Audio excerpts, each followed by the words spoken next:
नमस्कार दोस्तों, स्वागत है आपका हमारे चैनल में जहां पर आपको स्टॉक मार्केट की लेटेस्ट न्यूज मिलती रहती है। तो दोस्तों, फ्यूचर रिटेल लिमिटेड की आज एक न्यूज है, काफी इंपॉर्टेंट डे था इसके लिए, क्योंकि आज इसको अपनी पेमेंट देनी थी, जो इंटरेस्ट पेमेंट इसने मिस कर दी थी लास्ट मंथ, और उसके लिए 30 डेज ग्रेस पीरियड मांगा था इसने, और वो फ्राइडे को एक्सपायर हो गया था। पर कंपनी की तरफ से सैटरडे को जो बोर्ड मीटिंग होनी थी वो कैंसिल होकर ये बताया गया कि मंडे को ये पेमेंट दी जाएगी। तो उसी के रिलेटेड एक न्यूज आ रही है दोस्तों, काफी इंपॉर्टेंट न्यूज है कि मंडे को यानी आज फ्यूचर रिटेल ने अपना $14 मिलियन का पेमेंट कर दिया है। इंटरेस्ट पेमेंट जो डिफॉल्ट था वो कर दिया है। तो आप देख सकते हैं इसने डिफॉल्ट एवर्ट कर दिया है, डिफॉल्ट से बच गए। तो काफी बड़ी बात है इस कंपनी के लिए, क्योंकि रिलायंस के साथ डील में एक जो प्रॉब्लम आ रही थी वो ये थी कि इस कंपनी की वैल्यूएशन और दूसरा जो किशोर बियानी जी का डेप्ट है, और उसमें ये डिफॉल्ट पेमेंट अगर लग जाती तो कंपनी की इमेज पर काफी धब्बा लग सकता था। तो ये सॉर्ट आउट होने के बाद, ये पेमेंट करने के बाद अब चांसेस है कि डील की तरफ काफी ज्यादा ऑप्टिमिज्म देखा जा सकता है। आप देखेंगे कि 5.6% जो सीनियर सिक्योर्ड यूएसडी नोट्स पर इनका इंटरेस्ट था, जो 2025 में ड्यू है, उस पर पे कर दिया गया है, और इंटरेस्ट पेमेंट $500 मिलियन के सीनियर सिक्योर्ड नोट्स पर की गई है। 22 जुलाई को डेट थी इनको पे करने की, लेकिन 30 डे ग्रेस पीरियड मांगा गया था, और उसके बाद अगर आज ये पेमेंट नहीं करती तो मार्च के बाद ये पहली इंडियन कंपनी होती तो डॉलर सिक्योरिटी पर डिफॉल्ट कर देती। तो आप देख सकते हैं इंडियन की उन कुछ गिनी चुनी कंपनीज में होती है जो डॉलर पर डिफॉल्ट कर देती है, और इससे क्रेडिट रेटिंग पर काफी फर्क पड़ सकता था, और ऑलरेडी डाउन आ रही थी इसकी क्रेडिट रेटिंग। तो दोस्तों, ये खबर सुनकर इसमें थोड़ा हमें पॉजिटिव मोमेंटम देखने को मिल सकता है। पर आपने पिछले कुछ दिनों में देखा हो, जो इन्वेस्टर्स इसमें होंगे और जो स्टॉक को ट्रेस कर रहे होंगे, आपने देखा होगा कि एकदम से छलांग आई थी, और उस दिन किसी एक बड़े डील की वजह से, एक बड़े इन्वेस्टमेंट की वजह से इसमें सीधा 20% की अपर की ओर चल दिया था ये। और लोगों में ऐसी बात चल रही थी कि रिलायंस और फ्यूचर ग्रुप की डील हो गई है, पर ऐसा कुछ नहीं था, और उस चक्कर में काफी लोग हाई प्राइस पर फंस गए हैं इसमें। तो इस बार जब ऐसा कुछ हो तो आपको अब पता है कि आपको ध्यान रखना है कि जब तक कोई ऑफिशियल स्टेटमेंट नहीं आ जाती है, मैंने पिछले वीडियो में बोला था और ये बार बार कहूंगा कि जब तक कोई ऑफिशियल स्टेटमेंट नहीं आ जाती तो आप किसी भी उछाल या गिराव से नहीं बता सकते कि कंपनी में क्या हुआ है। और इसीलिए अभी 115 पर चल रहा है, और मैं आपको इसका थोड़ा एक मंथ का चार्ट दिखाऊंगा। आप देखेंगे कि जब भी रिलायंस की डील की खबर आती थी एकदम से अपर सर्किट लगाता था, पर उसके बाद डील कई दिनों तक टल जाती थी, तो इसने 100 रुपए के आसपास का मेंटेन करके रखा था अपना प्राइस। नीचे धीरे की तरफ जा रहा था, क्योंकि लोग मिस आउट नहीं करना चाह रहे थे, लोग पेशेंस रख रहे थे कि रिलायंस की डील कब तक होगी। तो इसलिए मैं कहना चाहूंगा कि अभी भी इसका सपोर्ट 105 से 110 के बीच में काफी स्ट्रॉन्ग सपोर्ट है कंपनी के पास, अगर हाल की सिचुएशंस देखी जाए तो। तो अगर आप ये खबर देखकर कल इसमें ट्रेड लेना चाह रहे हैं तो आप अपना स्टॉप लॉस भी थोड़ा डीप रखें, तकरीबन 100 से 105 के बीच में रखें, क्योंकि आप जानते हैं दोस्तों, अगर रिलायंस के साथ डील की खबर आ गई और आपने मिस आउट कर दिया तो इसमें फिर कई दिनों की अपर सर्किट की स्ट्रीक चल सकती है, और आप बड़ी इंपॉर्टेंट चीज मिस कर सकते हैं। तो मैं आपको यही कहूंगा कि आप रिवॉर्ड देख रहे हैं तो इस बार इसमें रिस्क भी देखिए। रिस्क इसमें नीचे का मैं आपको 10 से 12 रुपए का बताऊंगा,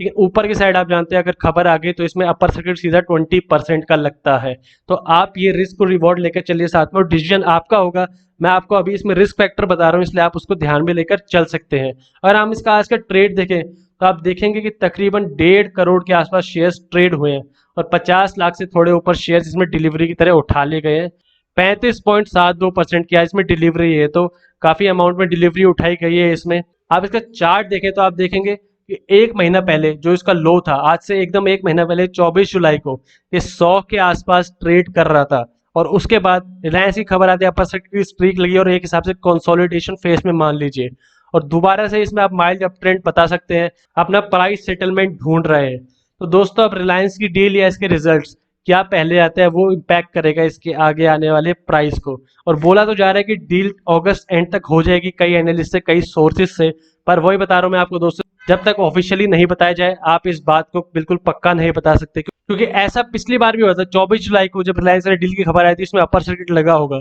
तो कोई अगर इस प्राइस पर फंसा होगा 115 के आसपास, तो बहुत टाइम तक, लगभग 20 से 25 दिन तक उस प्राइस पर वापस लौटा ही नहीं। तो आप देख सकते हैं कि आपको लंबा वेट करना पड़ सकता है अगर आप बिना किसी खबर के बस ऑप्टिमिज्म में इस शेयर के अंदर ट्रेड ले लेते हैं। तो हाल में आप देखेंगे इस शेयर में जो मूवमेंट आ रही है वो न्यूज की वजह से आ रही है, तो रिलायंस की डील की वजह से आ रही है, कुछ ऐसे रिजल्ट्स की वजह से नहीं आ रही है। तो इस खबर की वजह से उम्मीद है कि कल ऊपर की तरफ जाएगा, पर वो श्योर नहीं बताया जा सकता दोस्तों, क्योंकि लास्ट टाइम भी एक बड़े ट्रेड की वजह से किसने ज्यादा अमाउंट में शेयर्स उठाए थे, तो उसकी वजह से शेयर में काफी लंबा उछाल देखने को मिला था। तो इस शेयर में आपको कहूंगा काफी इंपॉर्टेंट क्रूशियल पॉइंट पर है, पर अगर आप में रिस्क टेकिंग एबिलिटी है, आप नीचे 15 से 20% का स्टॉप लॉस आराम से लगाकर चल सकते हैं, तो आप इस शेयर में एंट्री ले सकते हैं, डिसीजन आपका होगा, क्योंकि यहाँ पर हमें क्लियर सपोर्ट दिखाई दे रहा है कि 105 के आसपास इसका काफी स्ट्रॉन्ग सपोर्ट है। 100 रुपए के प्राइस बैरियर पर आया है कई बार ये, पर वहां से ऊपर की तरफ ही छलांग मारी है इस शेयर ने। लॉन्ग टर्म का अगर हम देखें तो आप देखिए कि फरवरी में लोगों को रियलाइज होने लगा था कि कंपनी पर काफी ज्यादा डेब्ट है, तो नीचे आना शुरू हुआ था।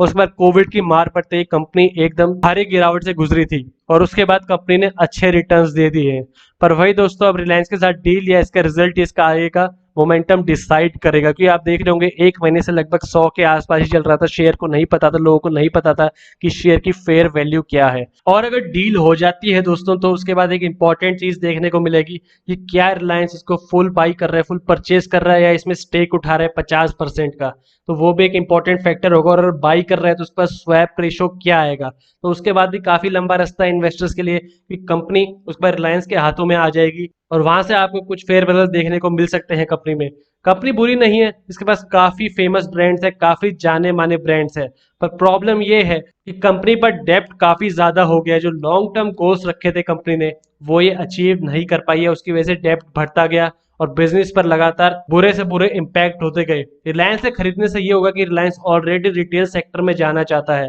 और उसको बने बनाए कुछ ब्रांड्स मिल जाएंगे जिनको वो और प्रमोट करके वापस इस कंपनी को रिवाइव कर सकता है। रिलायंस के पास ऑलरेडी इतना कैपिटल है, काफी बड़ी कंपनी है, कि वो इसके डेब्ट को झेल सके, इसके डेब्ट की पेमेंट कर सके, धीरे धीरे उस कंपनी को भी रिवाइव कर दे। तो आप देख सकते हैं रिलायंस अब बहुत बड़ा प्लेयर बनने जा रहा है, रिटेल सेक्टर में, टेक्नोलॉजी सेक्टर में ऑलरेडी कदम उठा चुका है, और अमेजोन से सीधा कंपटीशन है अब रिलायंस का। और future retail already Reliance retail stores का, रिलायंस ट्रेंड्स का, इन सब का एक कॉम्पिटिटर था। तो वो अगर रिलायंस के हाथ में आ जाए तो रिलायंस अपना बिजनेस काफी ज्यादा बढ़ा सकता है, इन दोनों बिजनेस को, अपने ब्रांड्स को और फ्यूचर रिटेल के ब्रांड्स को मर्ज करके। तो ये है रिलायंस की सोच, और उसमें अब फ्यूचर रिटेल एक काफी इंपॉर्टेंट प्लेयर हो सकता है, इसलिए इस डील की संभावना ज्यादा लग रही है। और एक प्रॉब्लम हमने आपको बताई कि डील की प्रॉब्लम वैल्यूएशन थी और डेब्ट थे, तो उसमें काफी भारी डेब्ट चुका दिया गया है। अब अगर इतने टाइम से डील की बातें चल रही हैं, तो उम्मीद है कि वैल्यूएशन अब निकाल दी गई होगी, तो जल्दी ही खबर मिल जाएगी इस डील के बारे में कुछ।